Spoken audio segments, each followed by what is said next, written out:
And then we can get started here in just a moment.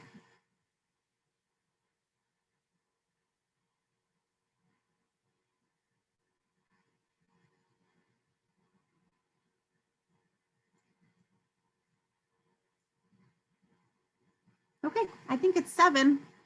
Oh, we still have a couple people just logging on. We want to welcome everybody. This is one instance where virtual might be preferred. Nobody had to get out in this nasty cold weather. And for all we know, you might already be in your pajamas, which is just fine by us.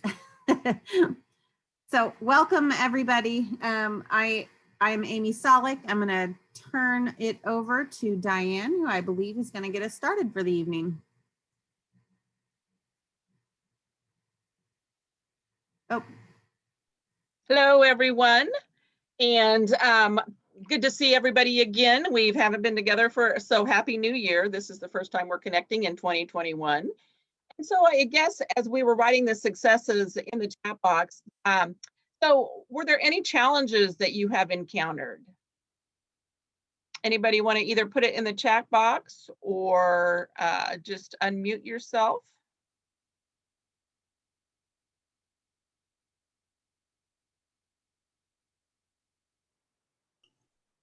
Lesson 3 was a little more, excuse me, seemed to be a little more challenging to try to get that across to the group. We did a little exercise in just with the graphic organizer, but I wasn't getting a lot of feedback from the kids at all. I think they were just a little bit lost because I think trying to look at differences and get to know each other. They're all from a similar area. Just different things. It seems like they had a lot of similarities, and so the differences were difficult. But we did stress to them, as far as, especially with County Club Day coming up, that maybe just giving a little more personal information about themselves or their interests might be a good way to capture a judge's, excuse me, a judge's attention, maybe while they were giving a project talk or something like that. So. Thank you, Dorothy. And I see Jennifer says the suggested time for each lesson is too long for your club. Adapt these lessons much shorter while still emphasizing the overall concept. So that's been a challenge, but you've been able to overcome that, Jennifer. We have, and all of these have been virtual as well, which I know adds to trying to keep everyone's attention for a very long time. Our club is a very structured meeting. We already have a lot of programs. So to add the suggested amount of time would be really tough. So I just try to pick out the highlights and still do the activities, just try to find a much shorter way of doing that. And it's been very successful, but I think if we took the full amount of time, we would definitely lose interest.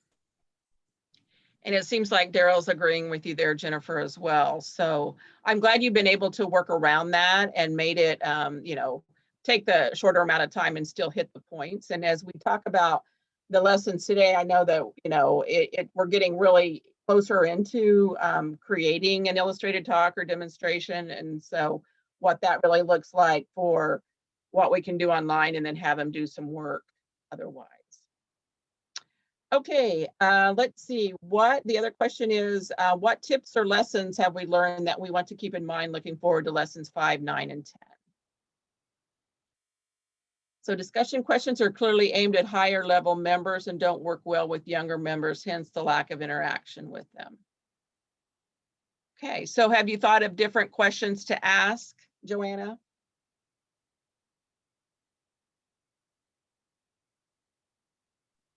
Yeah, I did a completely different idea than what they did, and they actually completely got the lesson this time. And I'm a secondary teacher, so I completely understand the lesson as it's geared. So it's been a struggle to adapt it to my largely elementary club. But I succeeded this time. Well, good. I'm glad you succeeded. Thank you. Anybody else?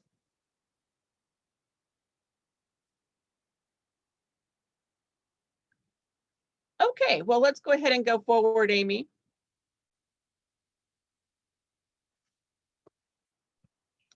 So here's just a little look at where we've been and where we're going. So if you look, we started with sign up back in September, and it's crazy for me to think that we're already in February. But this evening, we'll be talking about chapters 5, 9, and 10.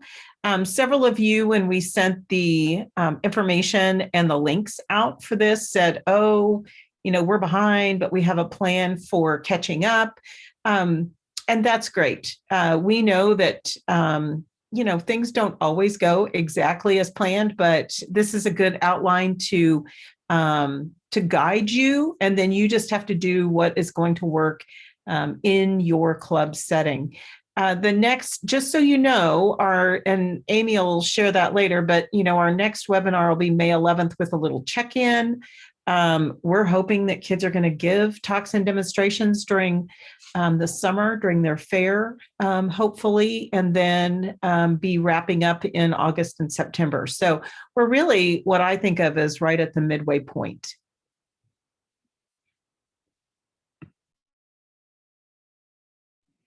We always just like to put this reminder in about using that experiential learning model that we use for teaching in 4-H youth development, and basically doing it, reflecting on it, and then applying it for the future.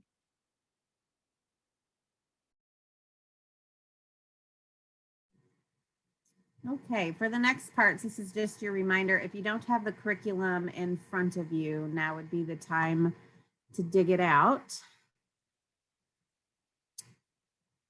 And if you open up to the contents, right? So we've already covered chapters 1, 2, and 3. And then tonight's webinar, Beth, Diane, and I will review the next 3 lessons, or actually the rest of the lessons that we'll be covering. Chapters 5, Let's Write, Chapter 9, Illustrated Talks, and Chapter 10, Doable Demos. And that brings us, we've got 3 lessons to cover tonight instead of the 1 or 2 that we've covered previously. So we kind of flew through some of the beginning slides, and we wanted to spend a majority of our time this evening on the lessons themselves.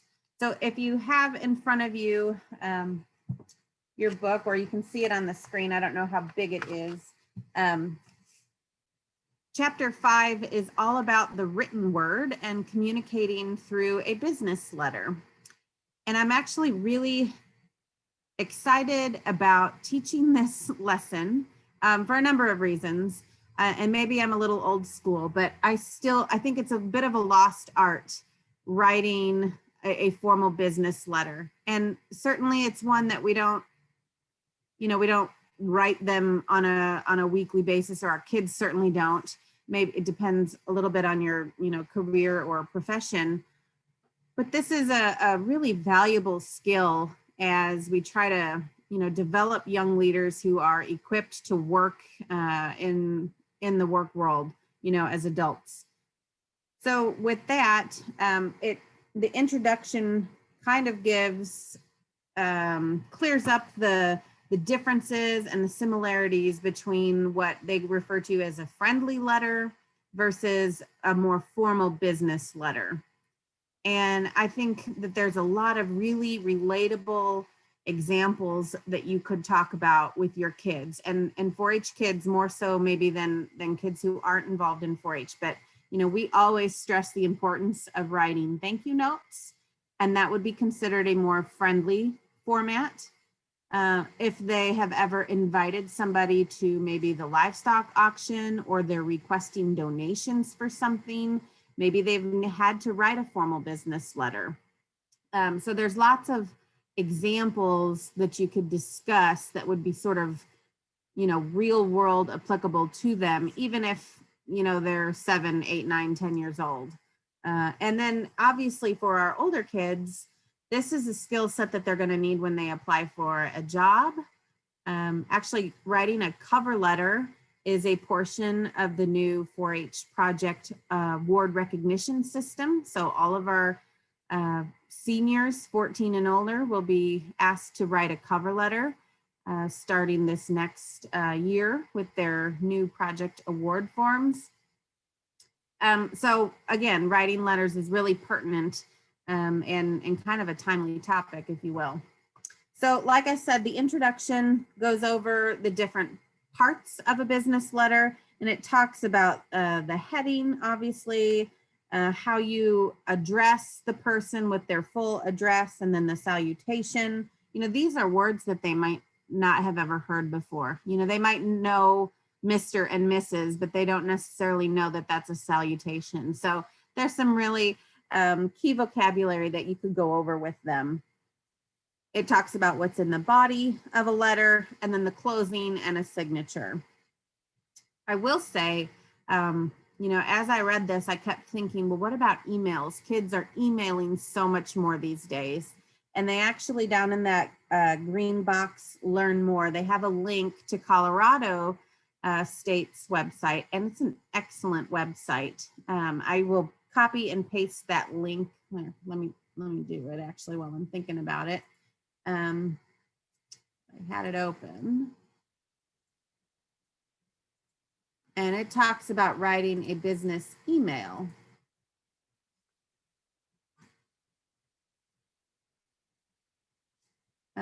And it's a working link. It's all set up and ready for people to go. And it does a really good job of giving a description of what a business email and how to, you know, put the email address and the subject and how to sort of approach it from an email standpoint. So the actual experience or the hands-on lesson of or portion of the lesson is actually writing a business letter. And I think, like I said earlier, you could split them into smaller groups. You could put them into partners. If you're doing this on virtual, in a Zoom format, you could definitely make use of the breakout rooms. I would put an older teen and an adult volunteer in as many rooms as possible to kind of assist through that process, but they're actually going to write or at least outline a business letter and a thank you letter. Or maybe you if time is of the essence, maybe you assign one group to writing a friendly letter and one group writing a business, and then you can come back together and share. And then I would just suggest they use real world examples. So think about something your club is maybe preparing to do, if they're seeking sponsorships for something, if they're wanting to ask for support of something, maybe it's a formal thank you. You know, there's a number of things, correspondence that clubs need to send throughout the year. And this would be a really good example or time to do that with the kids. And then obviously down there, number 2, we actually want the kids to send their written letter to whomever it was addressed to and stick it in the mail. You know, the other thing, this isn't really part of the lesson, but I know that my stepson, it's just not, it's kind of a lost art, like I said, but he hadn't learned, like, you know, where the return address goes versus the side that the stamp goes on. It's just not something that, you know, they do a whole lot of anymore. And it would be a good lesson to teach that and show the kids how to do that. So the talk it over part, I think is really important here. And sometimes we just gloss over these talk it over questions. You know, there's always sharing questions, reflection, generalize, and apply. But I guess I thought, and maybe we would take a minute to think about how are you facilitating these questions? And what are some maybe unique ways to get the conversation going? Because I've been on several Zooms now, and, you know, it's like crickets when you throw something out. Everybody's kind of afraid to be the first person to unmute. So has anybody found real success with asking these talk it over questions?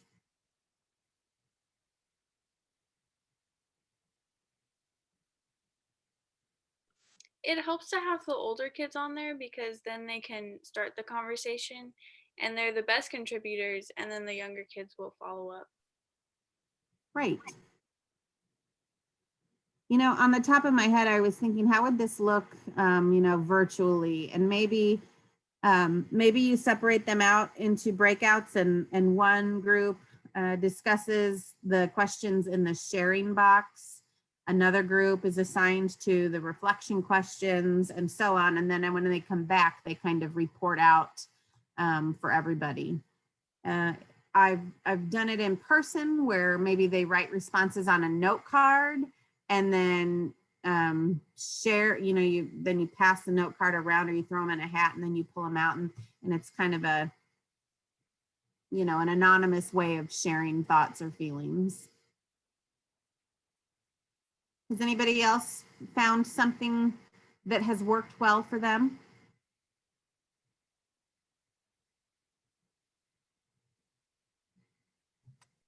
I try to kind of incorporate these questions into the activity itself, and then I can, we're usually a small enough group that I can call on everyone individually to encourage their participation. Thinking ahead, we're going to be virtual for this meeting, and I'm thinking I will most likely create a document or a video to post on our Facebook group ahead of the meeting that talks about those different parts of a letter and introduce the activity, and actually ask them to write their letters in advance and bring them to the meeting complete. And then we can spend the majority of the meeting sharing their letters and talking about the questions rather than actually writing them during the meeting. And I think that would probably have better interaction for our group. That's fantastic. Yeah.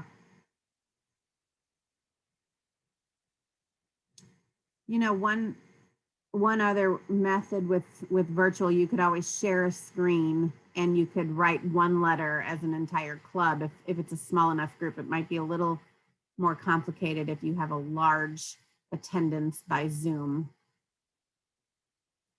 I don't know how many of you have taken advantage of Zoom's annotate features or the whiteboard features, but if you've got some older teens, and by now they're really do a great job with Zoom, they're probably better at it than myself, but they would be comfortable using the whiteboard feature with a small group, and that could be another way to sort of stir up some conversation and real engagement. So. Any questions about chapter 5?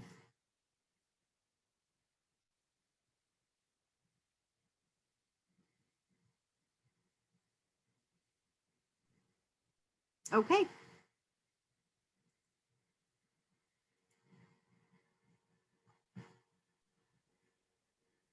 Well, chapter 9 is illustrated talks. And like I said, this kind of really gets into what most of us think about as the 4-H experience with public presentations and communications. And so the one that Beth is covering, the doable, the next lesson, kind of goes together about, the demonstration versus the illustrated talk. And so the learner outcomes here is understanding the process of preparing an illustrated talk. And one of the first things they kind of want you to think about is, how would you illustrate? And then, what would you do? What is that topic? And I happened to see on Facebook that a young man was talking about his dirt bike. And, it's like he had a passion around it. And so he was willing to get up and talk about it. And I think that's one of the most important things as young kids get started, is finding something that they really kind of know about and want to talk about. It makes it so much easier than trying to find a topic that they know nothing about and trying to start from there. So I think that as we look at page 34, have them think about that topic. And so maybe one of the things you could do is go have them find something, if it's virtual, in the house that they would want to give a talk about, and then bring that back and share that topic. And then, of course, it's talking about creating that plan. And then, of course, the important pieces of the introduction, body, and summary. We wouldn't want to spend all the time actually working through that during the part of the lesson plan, because that would take too much time. But how could we then make that go through that. And then, of course, then they're going to look at those visual aids. And so, what types of visual aids will they be using? The PowerPoint, a video, a photo slideshow, and then kind of reflecting on how would they visualize that or bring that. Now, the young man I was talking about actually had his dirt bike there, and so he could point those things out on the actual thing during his presentation. So, thoughts about this lesson?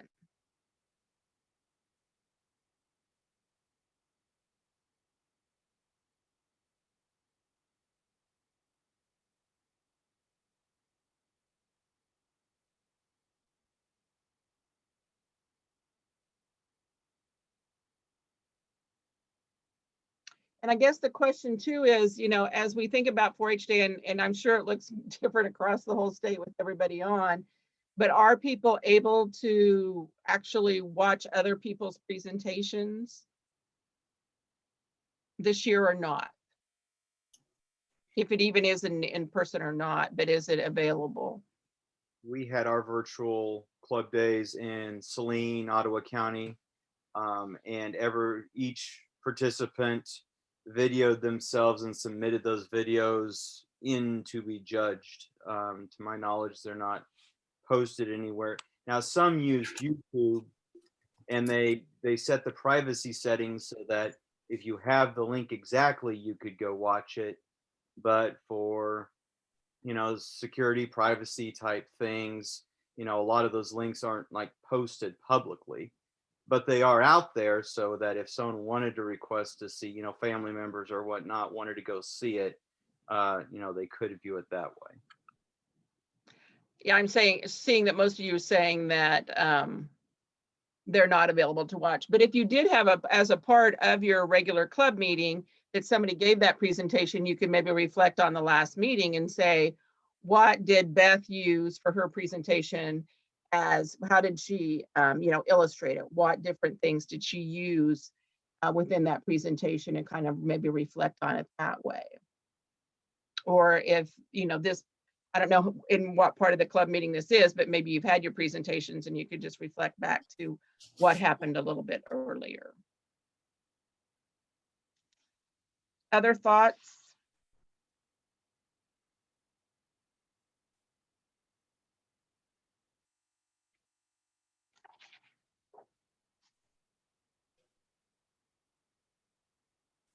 Oh, Jennifer mentioned the pre-recorded examples would be great, and they are from 2020, are still available online, the state fair ones. And so that would be an incredible resource to watch those. Get some great ideas. And I think those new to 4-H, that's kind of, they don't really understand that as much as those of us who have grown up in the program. When you say illustrated talk or demonstration, it's we understand what that means. So it'd be great for new families to go to that state fair and see those online. So thank you, Jennifer. You're welcome. I think another thing, I didn't go over these lessons last month, but I did kind of just highlight points knowing that we were leading into club day. And my daughter's actually the only one in our club last year that she gave her demonstration at club day, which was live, county fair, which was Zoom with a judge, and state fair, which was pre-recorded. And so we were able to talk a little bit. We didn't actually know at first what ours was going to look like. So we were able to kind of talk to each of the different set situations and setups and kind of talk to what's the same and how you have to adapt to each of those. And then once we knew for sure that it was going to be pre-recorded, we could give examples. But I think that's going to be a big thing moving forward too. Just we don't know what the rest of the year is going to look like. So that might be a good thing to work into these lessons if possible, is just talking about the different potential scenarios and how you can adapt one demonstration or one illustrated talk for all of the different audiences. And that's a good point too. I mean, just being able to go into different modes with those different things as well.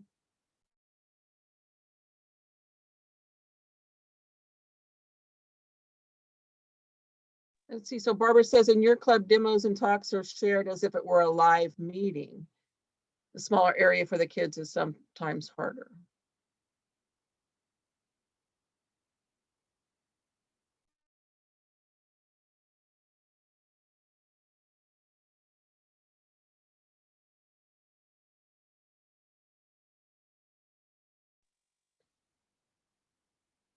Okay, so Mary Lou talks about how to prepare the posters.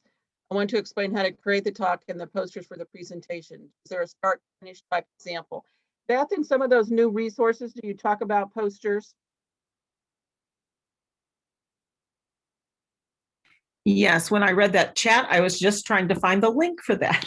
Oh, okay. Because we do have some new communication resources that Beth just worked on, reviewed those. So, and then Kim asked for the link to the State Fair online one, so we'll have to look for that.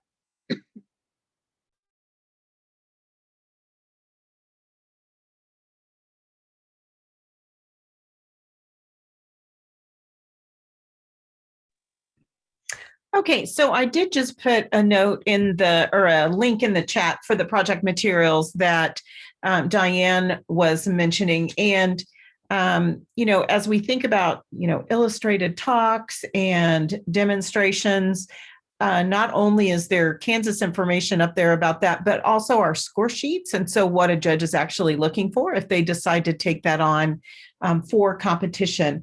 But there's a piece in there about visual aids, which I think Mary Lou maybe mentioned in the chat. So I just want to make sure you saw that. So as far as demonstrations go, I have a question for everybody, and you can just put this in the chat. Have you ever looked up a YouTube video to learn how to do something? And if so, what was it that you looked up? If you'd put that in the chat for me.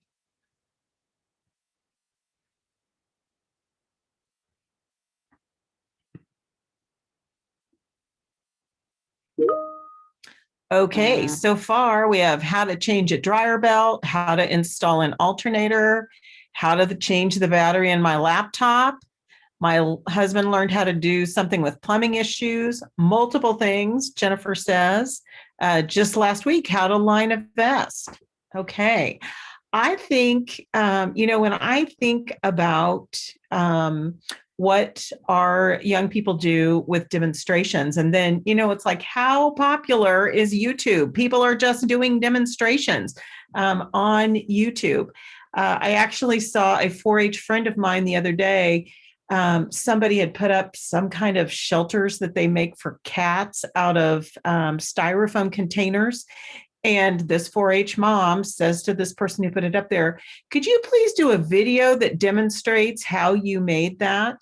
Because that's kind of our mindset in 4-H, like if you show us how to do it, we can do it too.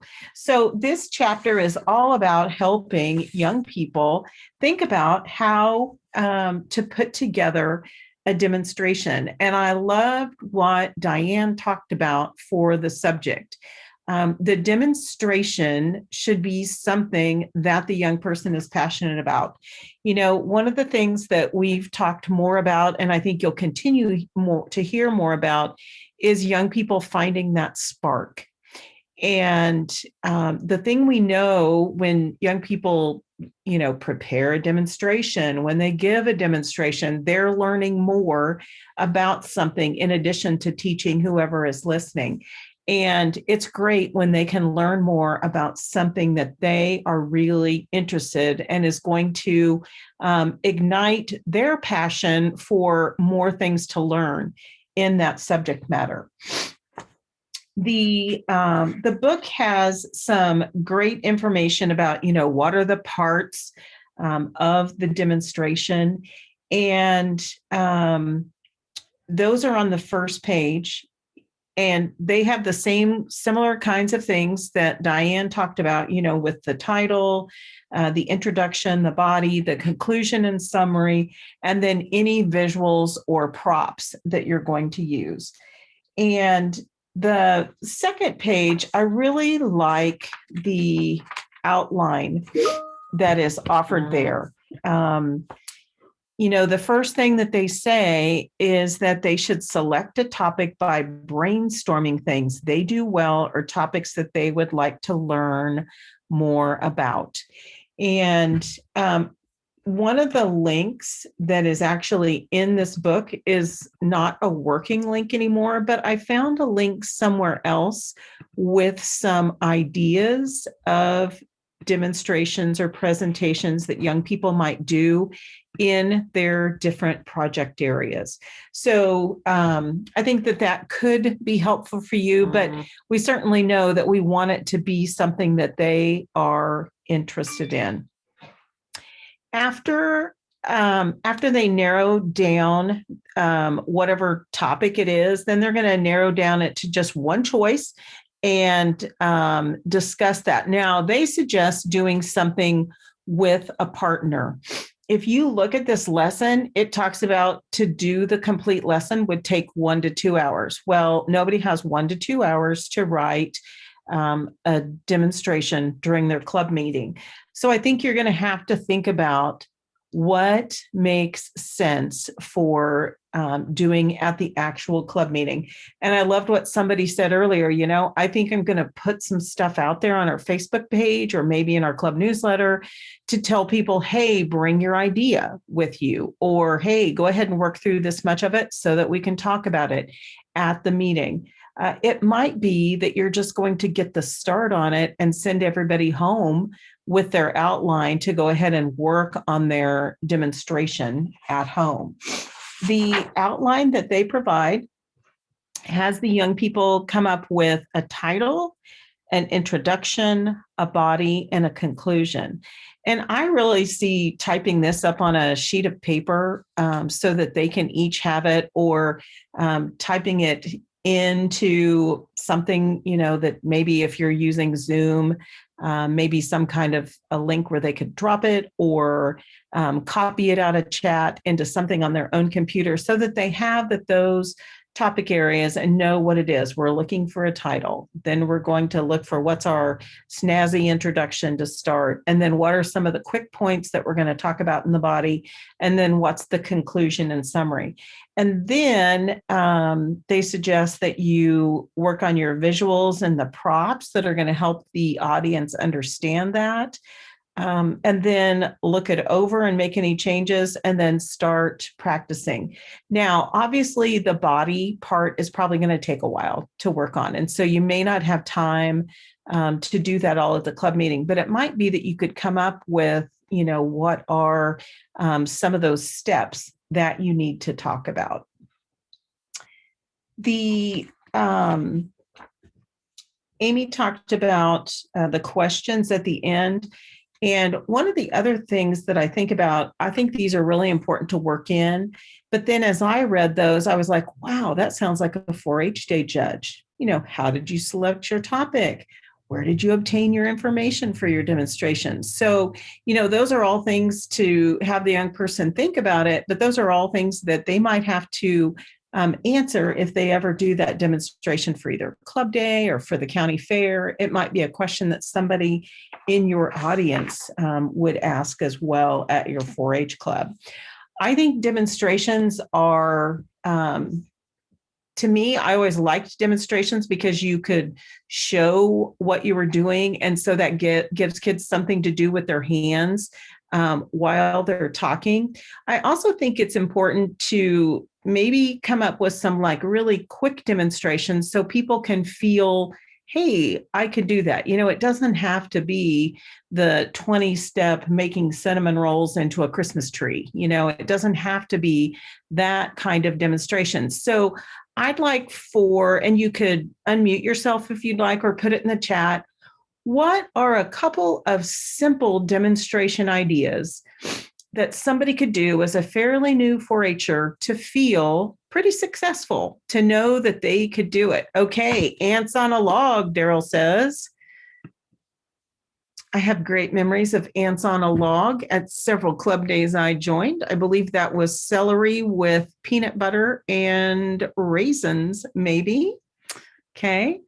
Any other quick demonstrations? Because again, when kids are starting, They do not have to have a super long, drawn out demonstration. Peanut butter and jelly sandwich, there you go. Napkin folding, tin can telephone, cake mix cookies, trail mix. Yeah, trail mix would be a great one, because that's very visual, especially if you're making it in a clear bowl where people can see it. So some of those things, it does need to be of interest to the 4-H'er, but I think some of those really easy things would be really a great first step to people doing a demonstration. And then, as time goes, hopefully they'll do something that's a little more challenging and maybe a little more difficult. But we like them to start out with something that they can feel successful. The link that I put up again with the K-State materials has some information about the different types of talks and demonstrations and the scorecard. So be sure and look at that, because that's probably what is being used at your club day or maybe at your county fair as well. But again, we know that you're going to have to break this doable demo lesson up so that you're going to just do a piece of it probably at your club meeting, and they're going to need to complete the rest of that at home. As we think about what you might do in a virtual setting, I think giving some example kinds of demonstrations, if you can work it out so that people can see what you're doing, that's interesting. I mean, watching somebody do something like, I'm going to show you all the different ways that I can tie a scarf. That's probably a lot more interesting than just looking at everybody on the screen. So I do think that we can talk about and show some basic demonstration kind of things in a virtual way, in addition to, if we are in person. Are there questions about demonstrations?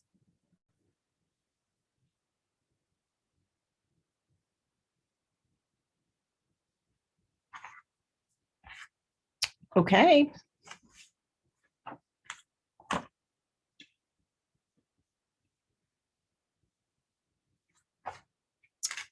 Now, just a reminder, we are very interested in how you're doing. And so any kind of evaluation and documentation efforts are important to us. So what you'll see is we would love to see you share things on social media. You can actually share those and tag the State 4-H Facebook page, and then we'll actually see them. And we would love in the chat, you already started with a few of those earlier, but, were there any aha moments? Did you get somebody maybe to talk who doesn't usually talk, or to take part?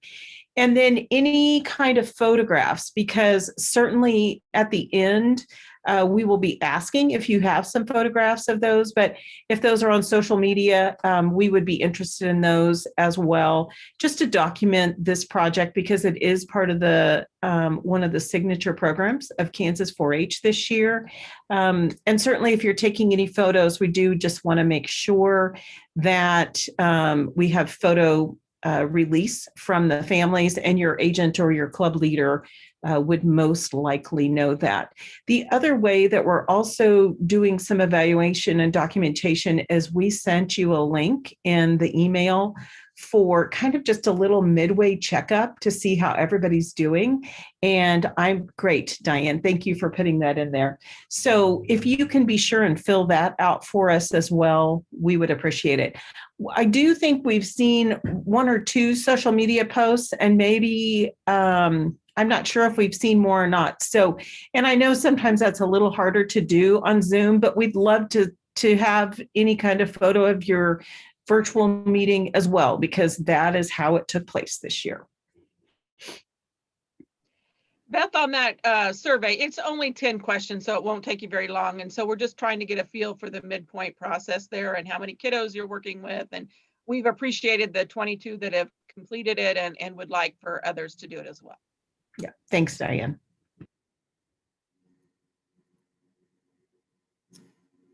As a reminder, I know we've gone over this in the past, but just want to put this out there for everybody again.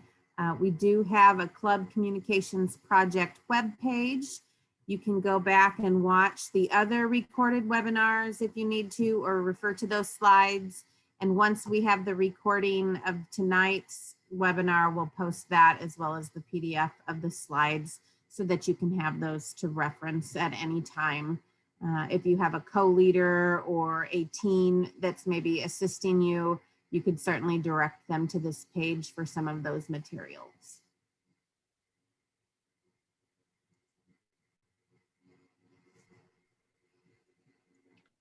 So we'll check in again in May and, just to see how things are going. And then through June through August, we'll see what county fairs look like this year, but hopefully people will be able to give some public presentations or enter some type of communications project at county fair. And then again, we kind of talk about local 4-H days that we've just mentioned, that many of them are virtual this year. And so you really can't watch too many. We are looking for that state fair 2020 online. I have not been able to find it yet. Maybe Jennifer, you know where exactly it is, but we will make sure that people will get that link so that you can go back, and that would be a great place to show kids how to do those demonstrations from the state fair. Thank you, Jennifer, if you'll look. And actually, I will make sure too that I find that if Jennifer doesn't, I will find it and put it in the note that goes out to tell you that the webinar is up on the web, because that does sound like a great resource for people.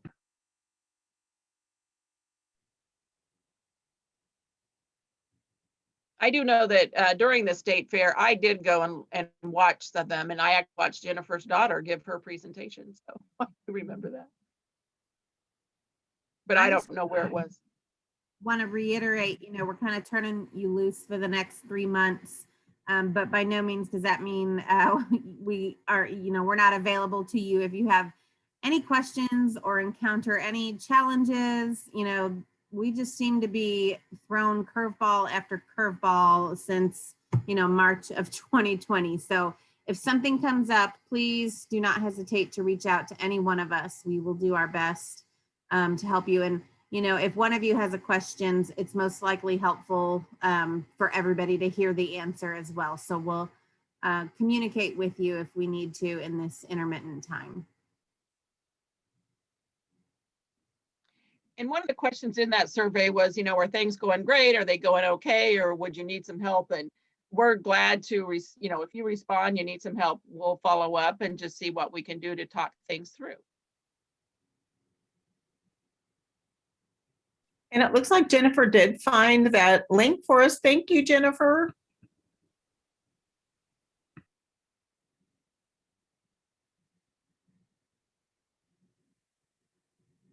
I think when we had that follow-up email, we'll include that, Beth, along with the survey again. So thanks, Jennifer.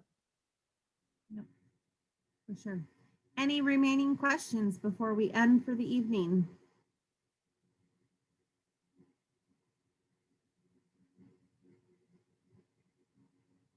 Okay. Well, thank you so much for spending this chilly evening with us. We really appreciate it. And if we haven't said it, we really, really value what you're doing, your facilitation and your teaching of these highly sought after skills.